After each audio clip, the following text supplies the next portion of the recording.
અરે હો બેટા, માપમાં નાખજો ને માપમાં રહેજો, પછી કેતા નહીં કે કીધું નહોતું. અરે મારી સાસુ એમ શું કહે છે કે કેતા નહીં ને કીધું નહોતું. હવે મારો આનો ઈલાજ ગોતવો જ પડશે. ઝુકેગા નહીં સલા. ચાલો હવે હું વાસણ ધોઈ લઉં. અરે વહુ બેટા, સરખા વાસણ ધોજો અને હાબુ પાવડર કઈ મફત નથી આવતા હો ને. અને પછી કેતા નહીં કે કીધું નહોતું.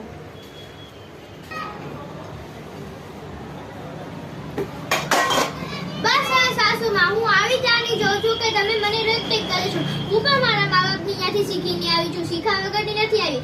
અને હવે તમે મને રોકટોક કરી અને મારાથી અનક્ષરના બોલાઈ ગયું, પછી કહેતા નહીં કે મેં તમને કઈ કીધું નહીં, અને મારાથી ગળું દબાઈ ગયું, પછી મને તમે કહેતા નહીં કે તે મને કીધું નહીં.